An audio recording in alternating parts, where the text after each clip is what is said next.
ರಾಜಧಾನಿ ಟಿವಿ, ಅಡೆತಡೆ ಇಲ್ಲದ ಪ್ರಜಾಧಾರೆ. ನಮಸ್ಕಾರ ವೀಕ್ಷಕರೇ, ನಾನು ನಿಮ್ಮ ಪ್ರೀತಿಯ ರಾಜಧಾನಿ ಶ್ರೀನಿವಾಸ್. ನೀವು ನೋಡ್ತಿದ್ದೀರಿ ರಾಜಧಾನಿ ಟಿವಿ.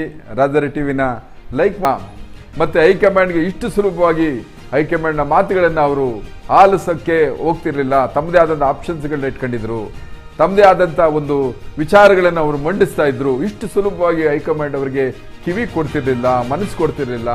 ಆಡಳಿತದಲ್ಲಿ ಬೇರೆಯವರು ಮೂಗು ತೋರಿಸೋದಕ್ಕೆ ಬಹಳಷ್ಟು ಅವಕಾಶ ಕೊಡೋದಿಲ್ಲ ಅಂತ. ಆದರೆ ಇವತ್ತು ಸಿದ್ದರಾಮಯ್ಯನವರು ಬದಲಾವಣೆ ಆಗಿದ್ದಾರೆ ಅನ್ನೋದನ್ನು ಈಗ ಅನೇಕ ವಿಚಾರಗಳು ನಿಮಗೆ ತೋರಿಸ್ತೀನಿ. ಯಾಕೆಂತಂದರೆ ಇದೇ ಸಿದ್ದರಾಮಯ್ಯನವರು ಜಾತಿ ಸಮೀಕ್ಷೆಯನ್ನು ಬಲವಾಗಿ ಪ್ರತಿಪಾದನೆ ಮಾಡ್ಕೊಂಡು ಬಂದಿದ್ರು. ಕಾಂತರಾಜು ಏನು ಆಯೋಗದ ವರದಿಯನ್ನು ಎತ್ತಿ ಹಿಡಿದಿದ್ರು. ಅದು ಸರಿ, ಅದರಲ್ಲಿರುವಂಥ ಎಲ್ಲವೂ ಕೂಡ ಸರಿಯಾಗಿದೆ, ಅದರ ಸಮೀಕ್ಷೆ ಎಲ್ಲ ವರದಿಗಳು ಕೂಡ ಸರಿಯಾಗಿದೆ ಅನ್ನೋ ಒಂದು ವಿಚಾರವನ್ನು ಬಹಳ ಪ್ರಬಲವಾಗಿ ಮಂಡಿಸ್ತಾ ಇದ್ರು, ಗಟ್ಟಿಯಾಗಿ ನಿಂತಿದ್ರು. ಇವತ್ತು ಎಲ್ಲೋ ಅವರು ಇದ್ದಕ್ಕಿದ್ದಂತೆ ದೆಹಲಿಗೆ ಹೋದ ತಕ್ಷಣನೇ, ದೆಹಲಿಗೆ ಹೋಗಿ ಹೈಕಮಾಂಡ್ ಭೇಟಿ ಮಾಡಿದ ತಕ್ಷಣನೇ ಅವರು ಎಲ್ಲೋ ಒಂದು ಬಹಳ ಬದಲಾವಣೆಯಾಗಿದ್ದಾರೆ.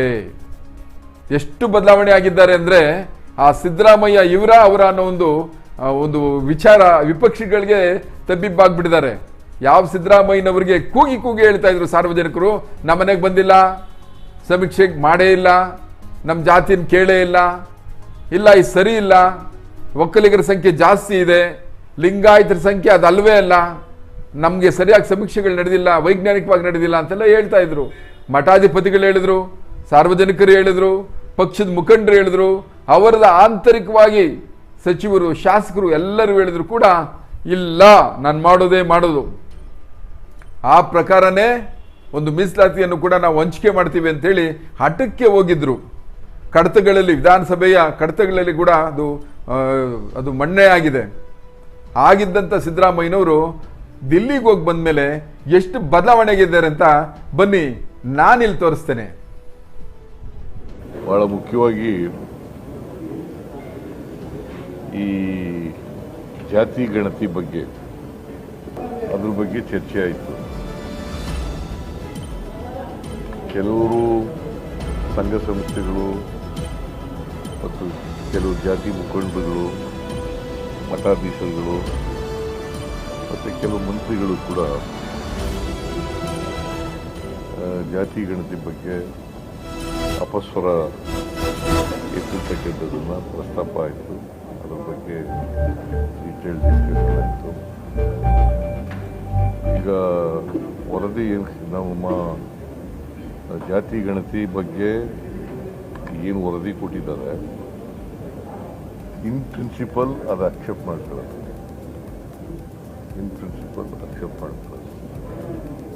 ಆಮೇಲೆ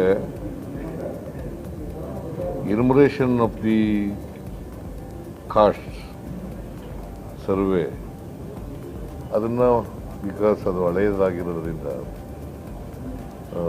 2015-16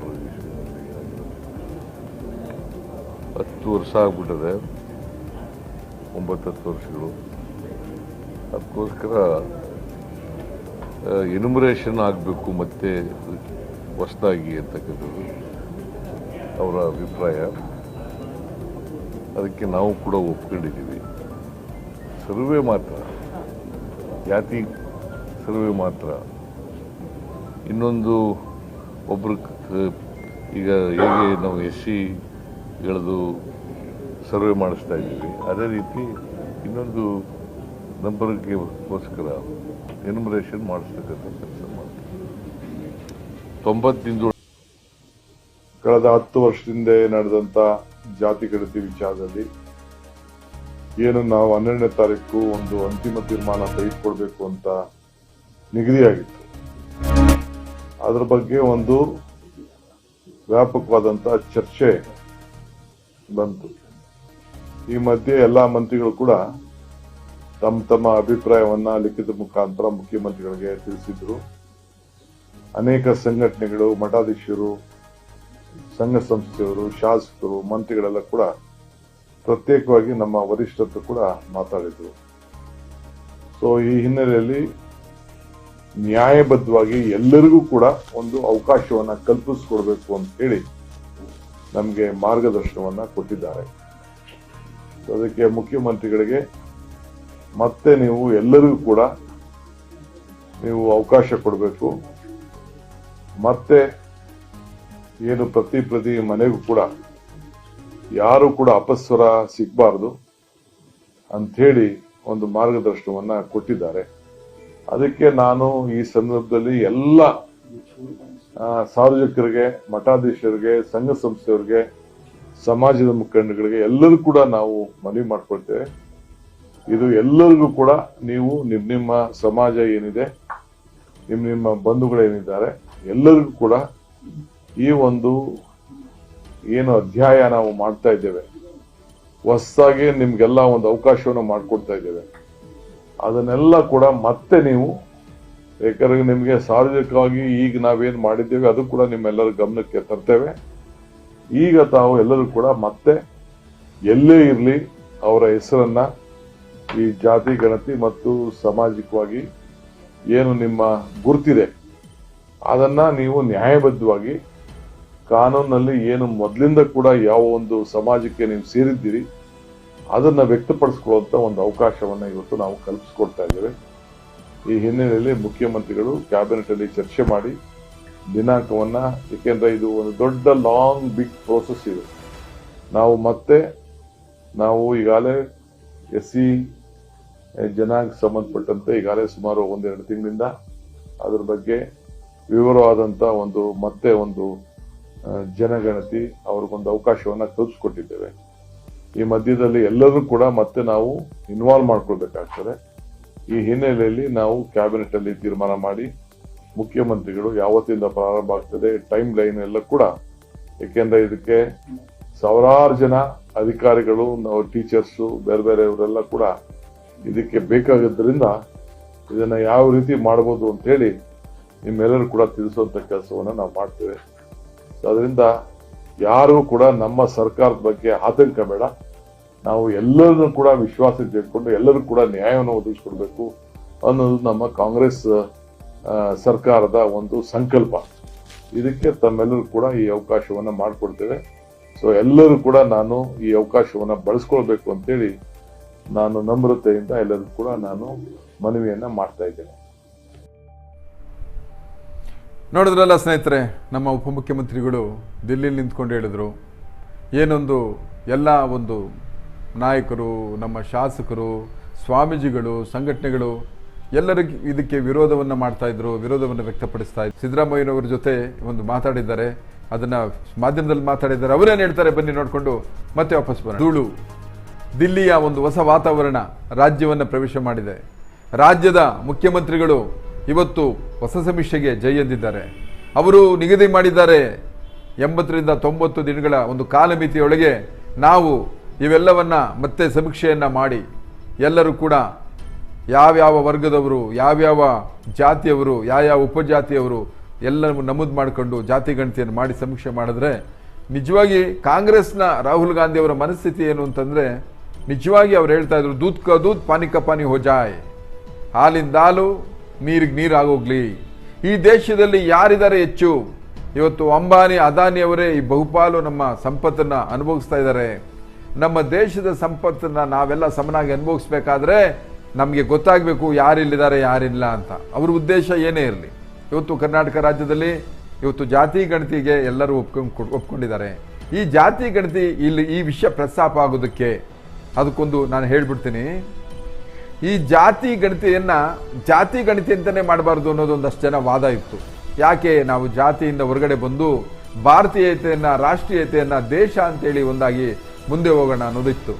ಆದರೆ ಈ ಮೀಸಲಾತಿ ಮತ್ತು ಒಂದು ಸಮುದಾಯಕ್ಕೆ ಶಕ್ತಿಯನ್ನ, ಆರ್ಥಿಕ ಶಕ್ತಿ, ಹಣಕಾಸಿನ ಶಕ್ತಿ, ಸರ್ಕಾರದ ಒಂದು ಸಹಾಯವನ್ನು ಅವರಿಗೆ ಕೊಟ್ಟು, ನೆರವನ್ನು ಕೊಟ್ಟು ಅವರ ಕೈ ಹಿಡಿದು ಮೇಲೆತ್ತಬೇಕು ಅನ್ನೋ ಒಂದು ವಿಚಾರಕ್ಕೆ ಬಂದಾಗ ಸರ್ಕಾರ ಯಾರ ಪರವಾಗಿ ನಿಲ್ಲಬೇಕು? ದೀನರು, ದುರ್ಬಲ ವರ್ಗದವರಿಗೆ, ಸರ್ಕಾರ ನೆರವಾಗಿ ನಿಂತು ಅವರನ್ನು ಆರ್ಥಿಕವಾಗಿ ಉತ್ತೇಜಿಸಿ ಮುಖ್ಯವಾಹಿನಿಗೆ ತರುವಂಥ ಕೆಲಸವನ್ನು ಸರ್ಕಾರ ಮಾಡಬೇಕಾಗುತ್ತೆ.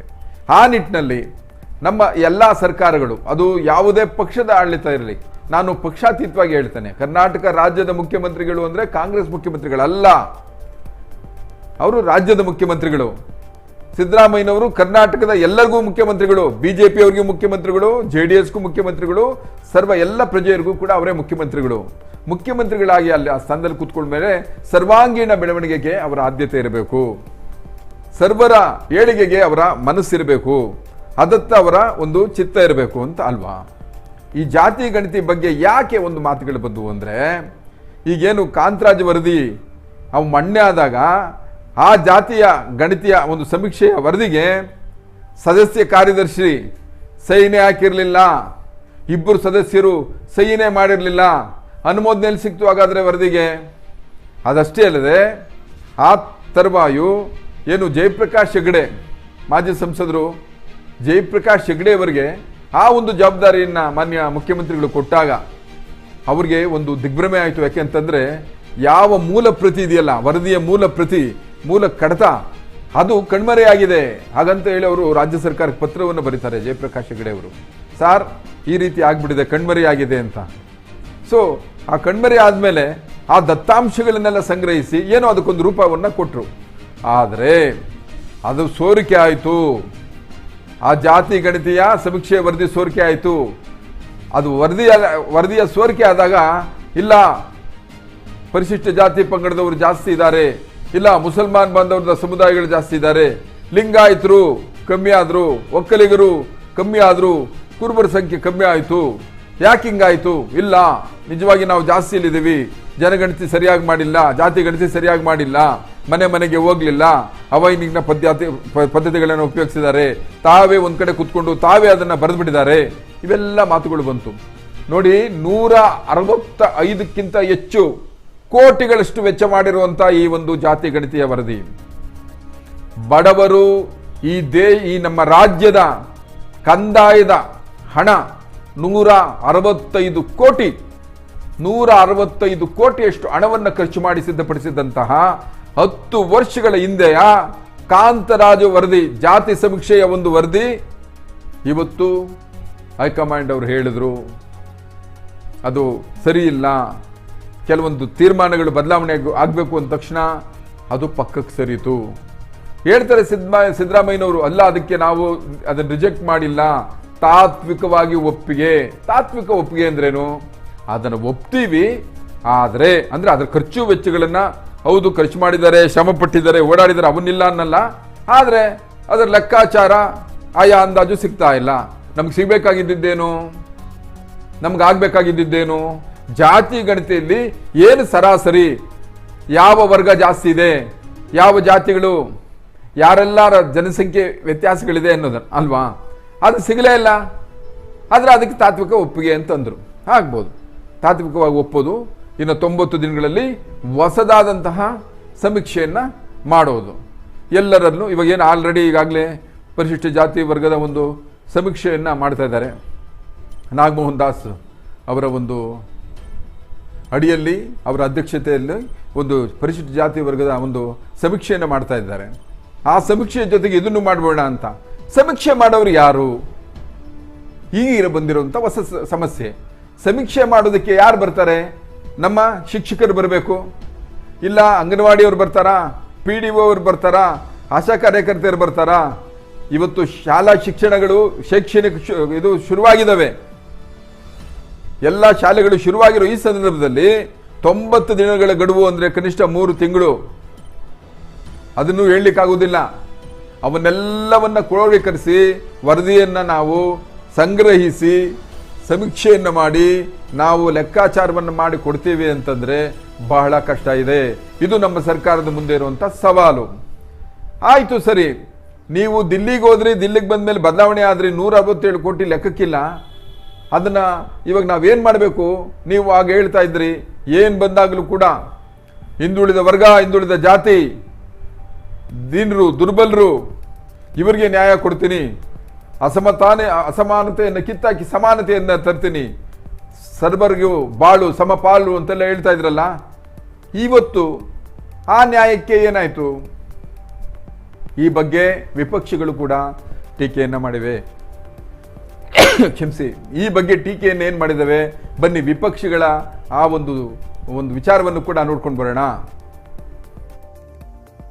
ಜಾತಿ ಗಣತಿ ಅಂತೇಳಿ 100 ಬಾರಿ ಕರ್ನಾಟಕದ ಜನರಿಗೆ ಹೇಳ್ತಾ ಇವತ್ತು ದತ್ತಾಂಶದಲ್ಲಿ ವ್ಯತ್ಯಾಸ ಆಗಿದೆ ಅನ್ನುವ ಕಾರಣವನ್ನ ಹೈಕಮಾಂಡ್ ಹೇಳಿದ ತಕ್ಷಣನೇ ಈ ವರದಿಯನ್ನ ಕಸದ ಬುಟ್ಟಿಗೆ ಹಾಕುವಂತ ಪ್ರಯತ್ನವನ್ನ ಮುಖ್ಯಮಂತ್ರಿಗಳು ಮಾಡಿರುವಂತದ್ದು ಕರ್ನಾಟಕದ ಜನತೆಗೆ ಮಾಡಿದಂತ ದ್ರೋಹ ಅಂತ ನಾನು ಅನ್ಕೊಳ್ತೇನೆ. ರಾಷ್ಟ್ರವ್ಯಾಪಿ ಜಾತಿ ಗಣತಿ ನಡಿಬೇಕು ಅಂತೇಳಿ ಸ್ವತಃ ಕಾಂಗ್ರೆಸ್ ಕೈ ಬಿಡಬೇಕು ಅಂತಂದಾಗ ಒಂದು ಮರು ಶಬ್ದವನ್ನ ಮಾತಾಡದೆ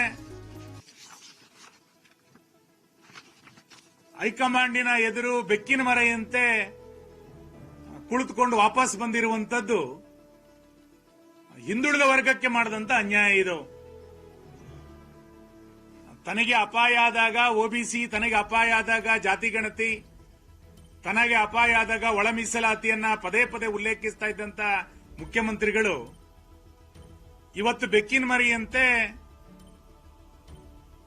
ರಾಷ್ಟ್ರದ ಹೈಕಮಾಂಡಿನ ಮುಂದೆ ಅದನ್ನು ಒಪ್ಪಿಕೊಂಡು ನಂತರ ನಾನು ಇದನ್ನ 90 ದಿನದೊಳಗೆ ಮತ್ತೊಂದು ವರದಿಯನ್ನ ಮಾಡ್ತೇನೆ ಎನ್ನುವಂಥದ್ದನ್ನು ಹೇಳಿರುವಂತದ್ದು ಅತ್ಯಂತ ಹಾಸ್ಯಾಸ್ಪದವಾದಂತಹ ಸಂಗತಿ. ಇದು ವಿಪಕ್ಷಗಳ ಟೀಕೆ. ಇದೆ, ವಿಪಕ್ಷಗಳಿರೋದೇ ಟೀಕೆ ಮಾಡೋದಕ್ಕೆ ಕಣ್ರಿ. ನಾವೇನ್ ಮಾಡಿದ್ರು ಟೀಕೆ ಮಾಡ್ತಾರೆ, ಮಾಡಲಿ. ಇದೆಲ್ಲ ಸಹಜವಾದ ವಿಷಯಗಳೇ. ಮಾಧ್ಯಮಗಳು ಕೂಡ ವಿಮರ್ಶೆ ಮಾಡ್ತವೆ ಸುದ್ದಿಗಳನ್ನು, ನಾವು ಕೂಡ ಅದನ್ನು ನಾವು ನೋಡ್ತೀವಿ ಅನ್ನೋದು ಸಹಜವಾದಂಥ ವಿಷಯಗಳೇ. ಆದರೆ ನಾನೇನು ಹೇಳ್ತೀನಿ ಅಂತಂದರೆ, ಈ ಒಂದು ವಿಷಯದಲ್ಲಿ ರಾಜ್ಯದ ಜನರು ಹಾಗಾದರೆ ಏನು? ಈ ಜನತೆಗೆ ನ್ಯಾಯ ಕೊಡೋರು ಯಾರು? 165 ಕೋಟಿ ಜನತೆಯ ಹಣ, ಕಂದಾಯದ ಹಣ, ಅದನ್ನು ಈಗ ನೀವು ತಾತ್ವಿಕವಾಗಿ ಒಪ್ಪಿಗೆ ಕೊಟ್ಟು ಇನ್ನುಳಿದ ಹೆಚ್ಚುವರಿ 90 ದಿನಕ್ಕೂ ಕೂಡ ಅದಕ್ಕೂ ಕೂಡ ಖರ್ಚು ಮಾಡಬೇಕಲ್ವಾ? ಅದಕ್ಕೂ ಕೂಡ ಹಣ ಹೋಗುತ್ತಲ್ವಾ? ಮಾಡಬೇಕಾದ್ರೇ ಸರಿಯಾಗಿ ಮಾಡಬೇಕಾಗಿತ್ತು ಅನ್ನೋದನ್ನು ತಾಕೀತು ಮಾಡಬೇಕಾಗಿತ್ತಲ್ಲ. ಇವೆಲ್ಲವನ್ನೂ ಕೂಡ ಕೇಳೋರು ಯಾರು? ಈಗ ಜನತೆ ಪ್ರಶ್ನೆಗಳೇನೆಂದರೆ, ಹೈಕಮಾಂಡ್ನಿಂದ ಹೇಳಿದ ಆದೇಶ ಬಂದರೆ ಮಾತ್ರ ಕೇಳ್ತೀರಾ ನೀವು? ಇವತ್ತು ನಿಮ್ಮ ಯಾವ ವರ್ಗದವ್ರು ಕೇಳಿದ್ರು ನೀವು ಅದಕ್ಕೆ ಒಪ್ಪಲಿಲ್ಲ. ಯಾವ ಮಠಾಧಿಪತಿಗಳು ಬಂದರು, ಸ್ವಾಮೀಜಿಗಳು ಬಂದರು, ಯಾವ ಒಕ್ಕಲಿಗರ ವೇದಿಕೆ ಬಂತು, ಲಿಂಗಾಯತರ ವೇದಿಕೆ ಬಂತು, ಯಾವ ಒಂದು ಸಾರ್ವಜನಿಕರ ಟೀಕೆ ಬಂತು, ನಿಮ್ಮ ಆಂತರಿಕವಾಗಿ ನಿಮ್ಮ ಪಕ್ಷದವರೇ ಕೂಡ ಅದಕ್ಕೆ ರಿಸುಮುರುಸಿಗೆ ಸಿಕ್ಕಿದ್ರು. DK ಶಿವಕುಮಾರ್ ಅವ್ರ ಮೇಲೆ ಬಹಳ ಪ್ರೆಷರ್ ಇತ್ತು. ಒಂದು ಕಡೆ ಲಿಂಗಾಯತರು ಇರ್ಬೋದು, ಇನ್ನೊಂದು ಕಡೆ ಒಕ್ಕಲಿಗರು ಇರ್ಬೋದು, ಎಲ್ಲರೂ ಕೂಡ ಅವ್ರ ಮೇಲೆ ಪ್ರೆಷರ್ ಹಾಕಿದ್ರು. ಆದರೂ ಅವರೇನು ಮಾತಾಡಲಿಲ್ಲ. ಯಾಕೆಂದರೆ ಅವ್ರು ಮಾತಾಡೋ ಪರಿಸ್ಥಿತಿಲಿ ಇರಲಿಲ್ಲ. ನೀವು ಇಲ್ಲ, ಅದನ್ನು ನೀವು ಕಡ್ಡಾಯವಾಗಿ ಮಾಡ್ತೀವಿ ಅಂತ ಹೇಳಿದ್ರಿ. ಇವತ್ತು ನಿಜವಾಗೂ ನಾವು ನಿಮಗೆ ಕಂಗ್ರ್ಯಾಚುಲೇಷನ್ಸ್ ಹೇಳ್ತೀವಿ, ನಿಮಗೆ ನಾವು ಶುಭವನ್ನು ಕೊಡ್ತೀವಿ. ಯಾಕೆ ಅಂತಂದರೆ, ಇವತ್ತು ಕರ್ನಾಟಕ ರಾಜ್ಯದಲ್ಲಿ ಸಮೀಕ್ಷೆ 10 ವರ್ಷಗಳಿಂದ ಬೇಡ, ಇವತ್ತಿನ 2025ರಿಂದ ಶುರುವಾಗುವಂಥ ಹೊಸ ಸಮೀಕ್ಷೆಯನ್ನು ನೀವು ಮಾಡೋಕೆ ಹೊರಟಿದ್ದೀರಿ. ಆದರೆ ಇದನ್ನು ದಯಮಾಡಿ ಯಾವುದೇ ರೀತಿ ವೈಜ್ಞಾನಿಕವಾಗಿ ಮಾಡಿ ಅವೈಜ್ಞಾನಿಕವಾಗಿ ಮಾಡೋದು ಬೇಡ. ಆಗುವಂಥ ವ್ಯವಸ್ಥೆಯ ಲೋಪದೋಷಗಳಿಂದ ನಾವು ಹೊರಗಡೆ ಬರೋಣ. ರಾಜ್ಯದ ಸರ್ವಾಂಗೀಣ ಬೆಳವಣಿಗೆಗೆ ನೀವು ಆಲೋಚನೆ ಮಾಡ್ತೀರಿ. ಭಾಳಷ್ಟು ಅನುಭವಿಗಳಿದ್ದೀರಿ. ನಿಮ್ಮ ಬಗ್ಗೆ ಖಂಡಿತವಾಗಿ ರಾಜ್ಯದ ಎಲ್ಲರಿಗೂ ಕೂಡ ಸಮ್ಮತಿ ಇದೆ. ಕಾಂಗ್ರೆಸ್ ಪಕ್ಷವನ್ನು 135ಕ್ಕೂ ಹೆಚ್ಚು ಸ್ಥಾನವನ್ನು ಕೊಟ್ಟು ಗೆಲ್ಲಿಸಿರುವಂಥದ್ದು ಕರ್ನಾಟಕದ ಜನತೆ. ಆ ಜನತೆ ನಿಮ್ಮನ್ನೇ ಆಶ್ರಯಿಸಿದೆ. ನಿಮ್ಮನ್ನೇ ಇವತ್ತು ಕೂಡ ಮುಂದಕ್ಕೂ ಕೂಡ ಆಶ್ರಯಿಸಬೇಕು ಅನ್ನೋದಾದರೆ ದಯಮಾಡಿ ತಾವೆಲ್ಲರೂ ಸೇರಿ ಆಡಳಿತ ಪಕ್ಷ ಇದನ್ನು ಸರಿಯಾಗಿಂಥ ಒಂದು ಕ್ರಮಬದ್ಧತೆಯಿಂದ ಮಾಡ್ಕೊಂಡು ಬನ್ನಿ ಅಂತ ಈ ಮೂಲಕ ನಾವೆಲ್ಲರೂ ಕೇಳ್ಬೋದು. ಆದರೆ ಯಾವುದೇ ಕಾರಣಕ್ಕೂ ಕಂದಾಯದ ತೆರಿಗೆ ಹಣ ಪೋಲಾಗ್ದಂಗೆ ನೋಡ್ಕೊಳ್ಳಿ. ಮತ್ತು ಯಾರಿಗೂ ಭ್ರಮನಿರಸನ ಆಗಬಾರ್ದು. ಹಂಗಂದ್ಬಿಟ್ಟು ಪೊಳ್ಳು ಕೂಡ ಅದರಲ್ಲಿ ಆಗಬಾರ್ದು. ಸತ್ಯದ ದಾರಿಯಲ್ಲಿ ನಾವು ಹೋಗೋಣ ಅಂತ ಹೇಳ್ತಾ, ಮತ್ತು ಒಂದು ಏನು ಸಿದ್ದರಾಮಯ್ಯನವರ ಒಂದು ಹೊಸ ಬದಲಾವಣೆಯನ್ನು ಕೂಡ ನಾವು ಸ್ವಾಗತವನ್ನು ಮಾಡೋಣ. ಎಲ್ಲೋ ಸ್ವಲ್ಪ ಹಠವನ್ನು ಬಿಟ್ಟಿದ್ದಾರೆ, ಗೊತ್ತಿಲ್ಲ ಅದೇನು ಅಂತ. ಕೆಲವೊಬ್ರು ಹೇಳ್ತಾರೆ, ಇಲ್ಲಪ್ಪ RCB ಒಂದು ಸಂಭ್ರಮಾಚರಣೆ ದುರಂತ, ಅವರ ತಪ್ಪುಗಳನ್ನು ಎಲ್ಲೆಲ್ಲೋ ಈಗ ಯಾರ್ದು ಏನು ಅಂತ ಗೊತ್ತಿಲ್ಲದೆ ತಾವು ಅದನ್ನು ತಾತ್ವಿಕವಾಗಿ ಒಪ್ಕೊಳ್ಳುವಂಥ ಪರಿಸ್ಥಿತಿ ಬಂದ್ಬಿಟ್ಟಿದೆ. ಇಲ್ಲದಿದ್ರೆ ಇಷ್ಟು ಮೆತ್ತಗಾಗ್ತಿರ್ಲಿಲ್ಲ.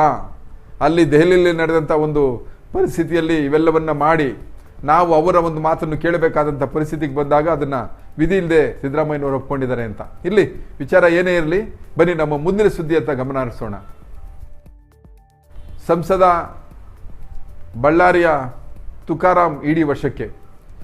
ಈ ವಾಲ್ಮೀಕಿ ಹಗರಣದ ಬಹುಕೋಟಿ ಹಗರಣದ ಪ್ರಕರಣದಲ್ಲಿ ಬಳ್ಳಾರಿಯ ಚುನಾವಣೆಗೆ 21 ಕೋಟಿ ಹಣವನ್ನು ಬಳಸಿದ ಆರೋಪದಲ್ಲಿ ಸಂಸದ ತುಕಾರಾಂ ಅವರನ್ನು ಇಡಿ ವಶಕ್ಕೆ ತಗೊಂಡಿದೆ. ಹಾಗಾಗಿ ಅವರಲ್ಲದೆ 3 ಶಾಸಕರ ಮನೆ ಮೇಲೆ ಕೂಡ ಬೆಳಗ್ಗೆ ದಾಳಿ ನಡೆದಿದೆ. ಬಳ್ಳಾರಿಯ ಚುನಾವಣೆಗೆ 200 ರೂಪಾಯಿಯಂತೆ ಹಂಚಿಕೆ ನಡೆದು ಆರೋಪದಲ್ಲಿ ಸಂಸದ ತುಕಾರಾಂ ಅವರ ಮನೆ ಮೇಲೆ ದಾಳಿ ನಡೆದಿದೆ. ಇದನ್ನ ಚುನಾವಣೆಗೆ ಬಳಸಿದ್ದಾರೆ ಅಂತ ಹೇಳಿ ತುಕಾರಾಂನವರು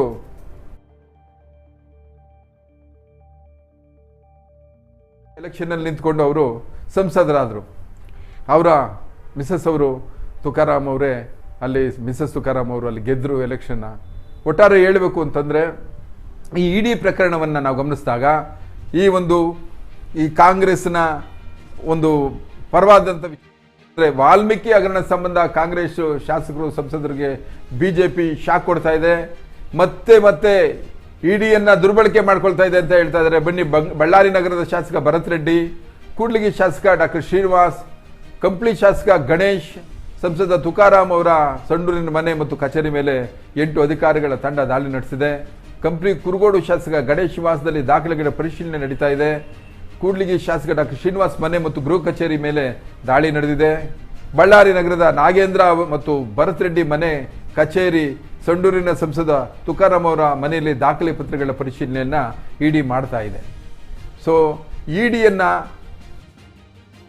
ಮಾಡಿಕೊಂಡು ಭಾರತೀಯ ಜನತಾ ಪಕ್ಷದವರು, ಕೇಂದ್ರದ ಸರ್ಕಾರ ಇವೆಲ್ಲವನ್ನು ಮಾಡ್ತಾ ಇದ್ದಾರೆ ಅನ್ನೋದು ಕಾಂಗ್ರೆಸ್ಸಿನ ಒಂದು ಬಣದ ಮಾತು. ಅದಕ್ಕೆ ಇವತ್ತು ಪ್ರತಿಕ್ರಿಯಿಸುವಂತ ಎಐಸಿಸಿ ಅಧ್ಯಕ್ಷರು ಮಲ್ಲಿಕಾರ್ಜುನ ಖರ್ಗೆ ಅವರು ಪ್ರತಿಕ್ರಿಯೆಯನ್ನು ನೀಡಿದ್ದಾರೆ. ಕಾಂಗ್ರೆಸ್ ಮುಖಂಡರ ನಿವಾಸದ ಮೇಲೆ ಇಡಿ ದಾಳಿ ಆಗ್ತಾ ಇದೆ.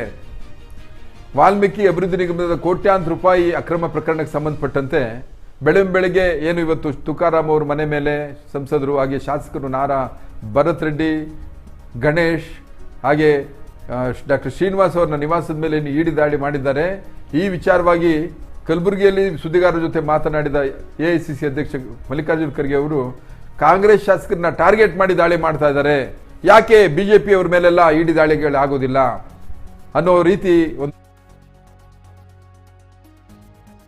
ಕೆಲವೊಂದು ಸರಿ ಯೋಚನೆ ಮಾಡಬೇಕಾಗುತ್ತೆ. ಕೇಂದ್ರ ಸರ್ಕಾರ ಇಡಿಯನ್ನ ದುರ್ಬಳಕೆ ಮಾಡ್ಕೊಂಡಿದ್ಯಾ ಇಲ್ವಾ ಅಂತ. ಯಾಕೆಂದ್ರೆ ಹಣದ ದುರ್ಬಳಕೆ ಇಡಿಗೆ ಸುಮ್ಮನೆ ಯಾರನ್ನು ಕೂಡ ಅಲ್ಲಿ ಸುಮ್ಮನೆ ನಾವೇನು ಹೇಳಲಿಕ್ಕೆ ಆಗೋದಿಲ್ಲ, ಇಡಿ ಅಂತ ಯಾವುದು ಮಾಡೋದಿಲ್ಲ ಅಂತನೂ. ಒಟ್ಟಾರೆ ಈ ಪ್ರಕರಣದಲ್ಲಿ ಇಡಿಯ ಏನೊಂದು ಕೋಟಿ ಹಗರಣಗಳು ನಡೆದಿದೆ, ಇದು ಸರಿಯಾಗಬೇಕು. ಯಾಕೆಂದ್ರೆ ವಾಲ್ಮೀಕಿ ಬಹುಕೋಟಿ ಹಗರಣ ಅಂತಂದ್ರೆ ಅದು ವಾಲ್ಮೀಕಿ ಹಗರಣ ಅಂದಾಗ ಅದು ಪರಿಶಿಷ್ಟ ಪಂಗಡಕ್ಕೆ ಸೇರಿದಂಥ ಹಣ, ST ವೆಲ್ಫೇರ್ ಫಂಡ್, ಇವುಗಳನ್ನ ದುರ್ಬಳಕೆ ಮಾಡ್ಕೊಳ್ಳೋದಿದೆಯಲ್ಲ, ಇದು ಮಹಾಘೋರ ತಪ್ಪು. ಸುಪ್ರೀಂ ಕೋರ್ಟ್ ಆರ್ಡರ್ ಇದೆ, SC ST ವೆಲ್ಫೇರ್ ಫಂಡ್ನ ಎಲ್ಲೂ ಕೂಡ ಬಳಸಬಾರ್ದು, ದುರ್ಬಳಕೆ ಆಗಬಾರ್ದು. ಶೋಷಿತ ವರ್ಗದವರ ಒಂದು ಶ್ರೇಯಸ್ಸಿಗೋಸ್ಕರ ಇಟ್ಟಿರುವಂಥ ಹಣವನ್ನ ಅವರಿಗೆ ಖರ್ಚು ಮಾಡಬೇಕು ಅಂತ ಹೇಳಿ ಕೂಡ ಒಂದು ಆದೇಶವಿದ್ರೂ ಕೂಡ ಅದನ್ನು ಬಳಸ್ಕೊಳ್ಳೋದಿದೆಯಲ್ಲ, ಇದೆಲ್ಲೋ ತಪ್ಪಾಗುತ್ತೆ ಅನ್ನೋದು ಒಂದು ವಿಚಾರ. ಬನ್ನಿ ನಮ್ಮ ಮುಂದಿನ ಸುದ್ದಿಯತ್ತ ಗಮನ ಹರಿಸೋಣ.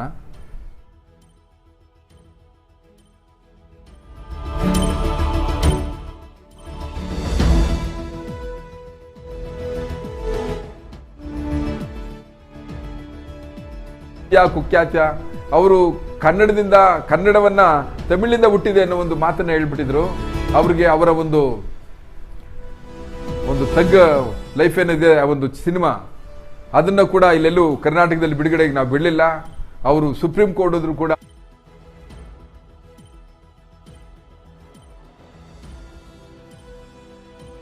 ಪಕ್ಷದ ಮುಖ್ಯಸ್ಥ ನಟ ಕಮಲ್ ಹಾಸನ್ ರಾಜ್ಯಸಭೆಗೆ ಸರ್ವಾನುಮತದಿಂದ ಆಯ್ಕೆಯಾಗಿದ್ದಾರೆ. 6 ಸ್ಥಾನಗಳಲ್ಲಿ 4 ಸ್ಥಾನಗಳಲ್ಲಿ ತಾವು ಸ್ಪರ್ಧಿಸುವುದಾಗಿ DMK ಹೇಳಿತ್ತು.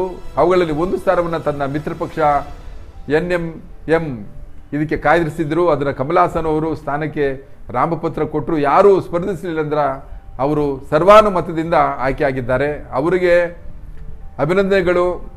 ಕಮಲ್ ಹಾಸನ್ ಅವರು ತಿದ್ಕೊಳ್ಬೇಕು, ರಾಜ್ಯಸಭೆಗೆ ಅವರು ಹೋಗ್ತಾ ಇದ್ದಾರೆ. ಸೊ ಅದಕ್ಕೆ ತಕ್ಕಂತೆ ಅವರು ಪ್ರೌಢಿಮೆಯನ್ನು ಮೆರೀಲಿ. ಮತ್ತೆ ಈ ರೀತಿ ಏನೋ ಒಂದು ಮಾತಾಡಿ ಇನ್ನೊಬ್ಬರ ಮನಸ್ಸನ್ನು ನೋಯಿಸುವಂಥದ್ದು ಮತ್ತೊಂದು ಮಾಡಬಾರ್ದು. ರಾಜ್ಯಸಭೆ ಅನ್ನೋದೇನಿದೆಯಲ್ಲ, ರಾಜ್ಯಸಭೆ ಅನ್ನೋದು ಒಂದು ಮಹತ್ ವೇದಿಕೆ. ಇವತ್ತು ಲೋಕಸಭೆಯಲ್ಲಿ ಮಾಡುವಂಥ ಎಲ್ಲವನ್ನ ರಾಜ್ಯಸಭೆಯಲ್ಲಿ ಚರ್ಚೆ ಮಾಡ್ತಾರೆ. ಹೇಗೆ ನಮ್ಮ ವಿಧಾನ ಪರಿಷತ್ನಲ್ಲಿ ಹಿರಿಯರ ಚಾವಡಿ ಅಂತಾರೆ, ಅದೇ ರೀತಿ ರಾಜ್ಯಸಭೆಯಲ್ಲೂ ಕೂಡ ಅಲ್ಲಿ ಇವರು ಹೋಗ್ತಾ ಇರೋದ್ರಿಂದ ಅಲ್ಲೂ ಕೂಡ ಹುಷಾರಾಗಿರಲಿ ಅಂತ ಹೇಳ್ಬಿಟ್ಟು ಕೇಳಿಕೊಂಡು ಈ ಒಂದು ಕಮಲಾಸನ್ ಅವರಿಗೆ ಶುಭವನ್ನು ಕೋರೋಣ. ಬನ್ನಿ ಒಂದು ಸಣ್ಣ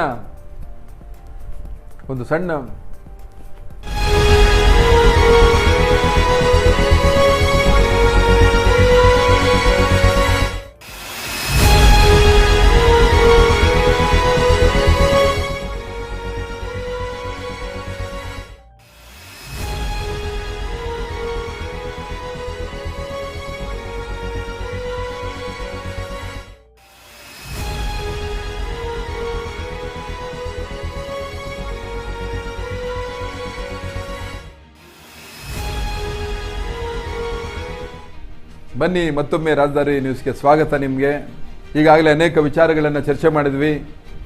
ಈಗಾಗಲೇ ರಾಜ್ಯಸಭೆಗೆ ಆಯ್ಕೆ ಅಂತ ಕಮಲಾಸನ್ ಅವರಿಗೆ ಮತ್ತೊಮ್ಮೆ ನಾವು ಶುಭವನ್ನು ಕೋರ್ತೇವೆ. ಅವರು ದಯಮಾಡಿ ಅವರ ನಾಲಿಗೆಯನ್ನು ಎಚ್ಚರಿಕೆಯಿಂದ ಬಳಸಬೇಕು. ಕರ್ನಾಟಕನೂ ಸೇರಿದಂತೆ ದೇಶವ್ಯಾಪಿ ಅವರ ಒಂದು ವ್ಯಾಪ್ತಿಗೆ ಬರ್ತದೆ ರಾಜ್ಯಸಭೆಯಲ್ಲಿ. ಅವರು ತಮಿಳುನಾಡಿಂದ ಆಯ್ಕೆ ಆಗಿದ್ದಾರೆ ಅಂತಲ್ಲ, ಭಾರತ ದೇಶದ ಅನೇಕ ವಿಚಾರಗಳ ಬಗ್ಗೆ ರಾಜ್ಯಸಭೆಯಲ್ಲಿ ಮಾತಾಡಬಹುದಾಗಿದೆ.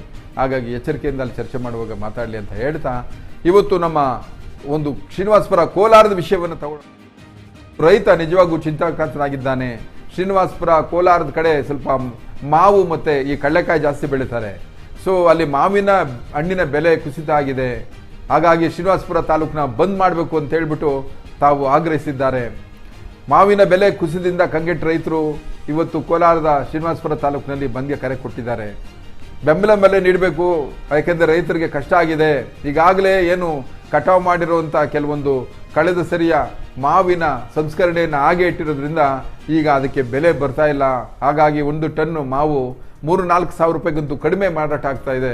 ಆಂಧ್ರ ಮಾದರಿಯಲ್ಲಿ ಅದಕ್ಕೆ ನಮಗೆ ಬೆಂಬಲ ಬೆಲೆಯನ್ನು ಸರ್ಕಾರ ಕೊಡಬೇಕು ಅಂತ ಒತ್ತಾಯಿಸ್ತಾ ಇದ್ದಾರೆ. ಶ್ರೀನಿವಾಸಪುರ ಬಸ್ ನಿಲ್ದಾಣದಲ್ಲಿ ರೈತರು ಮಾವನ್ನು ಸುರಿದು ತಮ್ಮ ಆಕ್ರೋಶವನ್ನು ವ್ಯಕ್ತಪಡಿಸಿದ್ದಾರೆ. ಇವತ್ತೇನು ರೈತರಿಗೆ ಸಂಕಷ್ಟ ಬಂದಿದೆ, ಆ ಸಮಯದಲ್ಲಿ ಸರ್ಕಾರಗಳು ಸ್ಪಂದಿಸಬೇಕು. ಒಂದು ರೈತರಿಗೆ ಸ್ಪಂದಿಸದೆ ಹೋದರೆ ಕಷ್ಟ ಆಗುತ್ತೆ. ಸಂಸ್ಕರಿತ ಒಂದು ಬೆಳೆ ಅಂತ ಹೇಳಿದ್ರೆ ಮಾವು ಕೂಡ, ಮಾವಿನ ಒಂದು ರಸವನ್ನು ಜ್ಯೂಸ್ ಫ್ಯಾಕ್ಟ್ರಿಗಳಲ್ಲಿ ಕಂಟೈನರ್ಗಳಲ್ಲಿ ಅದನ್ನು ಸಂಸ್ಕರಿಸಿರ್ತಾರೆ.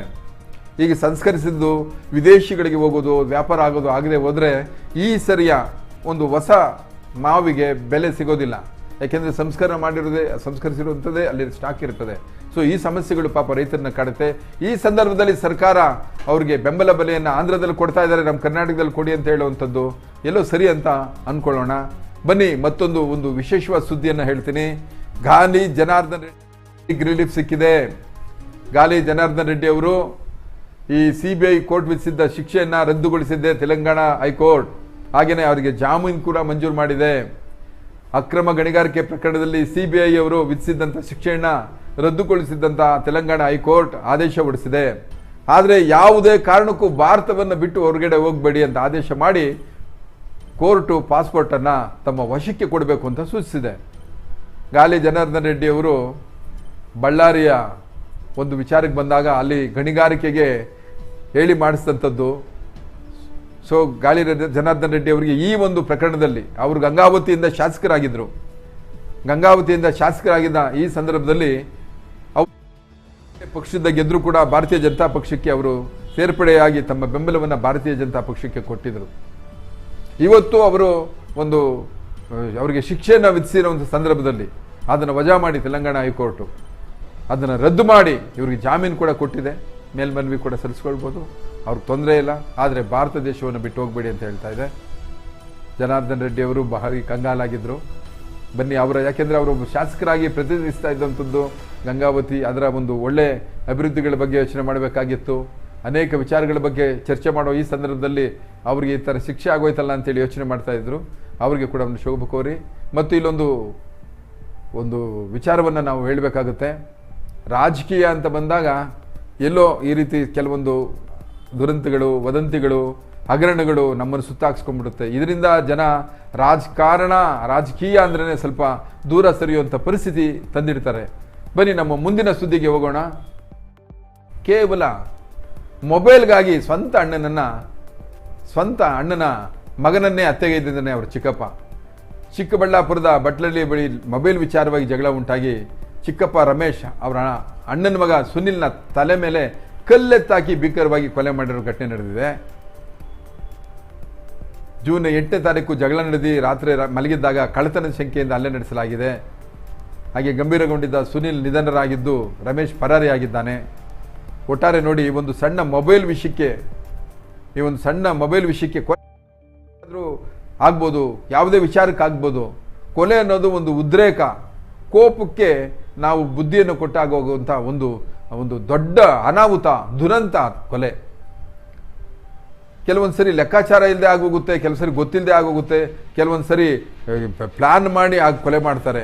ಹೌದು, ಅಂಥ ಕೊಲೆಗಳನ್ನು ಕೂಡ ನಾನು ನಿಮ್ಗೆ ಹೇಳ್ಬೇಕಾದಂಥ ವಿಪರ್ಯಾಸ ಇವತ್ತಿದೆ. ಬನ್ನಿ, ನಮ್ಮ ಮುಂದಿನ ಸುದ್ದಿಯಲ್ಲಿ ಮಾರಕಾಸ್ತ್ರಗಳಿಂದ ಕೊಚ್ಚಿ ಶೀಟನ್ನು ಬರ್ಬರವಾಗಿ ಹತ್ಯೆ ಮಾಡಿದ್ದಾರೆ. ನಾವು ಉತ್ತರ ಕರ್ನಾಟಕದ ಒಂದು ಕಲಬುರಗಿಯಲ್ಲಿ ಮತ್ತೊಂದು ಭೀಕರವಾದ ಕೊಲೆ. ರೌಡಿ ಶೀಟು ಸುಧಾಕರ್ನನ್ನು ದುಷ್ಕರ್ಮಿಗಳು ಮಾರಕಾಸ್ತ್ರಗಳಿಂದ ಕೊಚ್ಚಿ ಹತ್ಯೆ ಮಾಡಿದ್ದಾರೆ. ಇದು ಸೇಡಿನ ಕೊಲೆ. ಆಳಂದ ತಾಲೂಕಿನ ಸಾವಳೇಶ್ವರ ಕ್ರಾಸ್ ಬಳಿ ಮಂಗಳವಾರ ತಡರಾತ್ರಿ ಸಹೋದರನ ಜೊತೆ ಬೈಕಲ್ಲಿ ಹೋಗ್ತಾ ಇದ್ದಾಗ ದಾಳಿಯನ್ನು ನಡೆಸಿ ಮಾರಕಾಸ್ತ್ರಗಳಿಂದ ಕೊಚ್ಚಿ ಕೊಲೆ ಮಾಡಿದ್ದಾರೆ. ಸುಧಾಕರನ ಸಹೋದರ ಸಹ ಗಂಭೀರವಾಗಿ ಗಾಯಗೊಂಡಿದ್ದಾರೆ. ಹಳೆ ವೈಷಮ್ಯದ ಹಿನ್ನೆಲೆಯಲ್ಲಿ ಕೊಲೆ ಮಾಡಲಾಗಿದೆ ಎನ್ನಕ್ಕಾಗಿದೆ. ಅದೇ ನಾನು ಹೇಳ್ತಾ ಇದ್ದೆ, ಕೊಲೆ ವೈಷಮ್ಯದಲ್ಲಿ ದ್ವೇಷದ ಒಂದು ಕೊಲೆಗಳಾಗೋಗ್ತದೆ. ಕೊಲೆಗೆ ಇವೆಲ್ಲ ಕಾರಣಗಳಾಗ್ತದೆ. ನಾವು ಈಗಾಗಲೇ ಒಂದು ಆಕಸ್ಮಿಕವಾಗಿ ಒಂದು ಮೊಬೈಲ್ಗೋಸ್ಕರ ಕಳ್ಳತನವನ್ನು ಯಾಕೆ ಕೊಲ್ತಾರೆ ಹಿಂಗೆ ಗೊತ್ತಿಲ್ಲ. ಕಾರಣಗಳು ಬೇರೆ ಇರ್ಬೋದು. ಇವತ್ತು ಬಿಟ್ಟರೆ ಅವನು ಕೊಲ್ತಾನೆ, ಅವನು ಬಿಟ್ಟರೆ ಇವನು ಕೊಲ್ತಾನೆ ಅನ್ನೋದು ದ್ವೇಷ. ಆಕಸ್ಮಿಕವಾಗಿ ಕೊಲೆ ಆಗೋದು ನಮ್ಮ ಕೋಪ. ಈ ಎಲ್ಲ ಕೊಲೆಯನ್ನು ಎಲ್ಲವನ್ನ ನಾವು ಸಂತೈಸಿಕೊಂಡು ಮನುಷ್ಯ ಬದುಕಬೇಕಾದಂಥ ಪರಿಸ್ಥಿತಿ ಬರುತ್ತೆ. ಇವತ್ತು ಬನ್ನಿ, ನಾವು ಇವತ್ತು ಸುದ್ದಿಯ ಕೊನೆಯ ಭಾಗಕ್ಕೆ ಬರ್ತಾ ಇದ್ದೀವಿ. ಇವತ್ತು ಹವಾಮಾನ ಇಲಾಖೆ ನಮಗೆ ಒಂದು ವರದಿಯನ್ನು ಕೊಟ್ಟಿದೆ.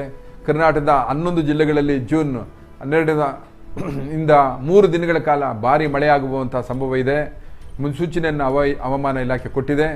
ಕರ್ನಾಟಕದ 11 ಜಿಲ್ಲೆಗಳಲ್ಲಿ ಬಿರುಗಾಳಿ ಸಹಿತ ಭಾರಿ ಮಳೆಯಾಗುವ ಸಾಧ್ಯತೆ ಇರುವ ಹಿನ್ನೆಲೆಯಲ್ಲಿ 3 ದಿನಗಳ ಕಾಲ ಕೆಲವು ಜಿಲ್ಲೆಗಳಲ್ಲಿ ಆರೆಂಜ್, ಕೆಲವು ಜಿಲ್ಲೆಗಳಲ್ಲಿ ಯೆಲ್ಲೋ ಅಲರ್ಟ್ ಅನ್ನು ನೀಡಲಾಗಿದೆ.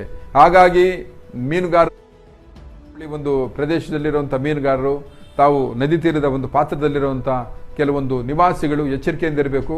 ಮಳೆಯ ಒಂದು ಅಬ್ಬರ ಜಾಸ್ತಿ ಆದಾಗ ಈ ತಗ್ಗು ಪ್ರದೇಶಗಳಲ್ಲಿ ನೀರು ಆವರಿಸುತ್ತೆ, ಮನೆಗೆ ನೀರು ನುಗ್ಗುತ್ತೆ. ಇವೆಲ್ಲವನ್ನು ಕೂಡ ಗ್ರಹಿಸಿ ತಾವು ವ್ಯವಸ್ಥಿತವಾಗಿರಬೇಕು ಅನ್ನೋದು ಹವಾಮಾನ ಇಲಾಖೆಯ ಒಂದು ವಿಚಾರ.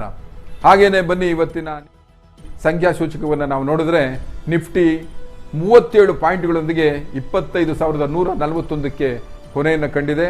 ಆದರೆ ಸೆನ್ಸೆಕ್ಸು 123 ಪಾಯಿಂಟ್ಗಳನ್ನು ಗಳಿಸಿ 86,515ಕ್ಕೆ ಸಂಖ್ಯಾ ಸೂಚಕವನ್ನು ಕೊನೆಗೊಂಡಿದೆ. ಇದು ಷೇರುಪಟ್ಟಿಯ ಸಮಾಚಾರ. ಸುದ್ದಿಗಳನ್ನು ನಾವು ನೋಡ್ತಾ ಇದ್ದೀವಿ. ನಮ್ಮ ರಾಜಧಾನಿ ಒಂದು ವಾಹಿನಿನ ನೀವು ನೋಡ್ತಾ ಬನ್ನಿ. ಅನೇಕ ಸುದ್ದಿ ವಿಷಯಗಳ ಬಗ್ಗೆ ವಿಚಾರಗಳನ್ನು, ವಿಶ್ಲೇಷಣೆಗಳನ್ನು ಮಾಡ್ತಾ ನಿಮ್ಮೆದುರಿಗೆ ಮತ್ತೊಮ್ಮೆ ನಾಳೆ ಮತ್ತೆ ಬರ್ತೀನಿ ನಾನು.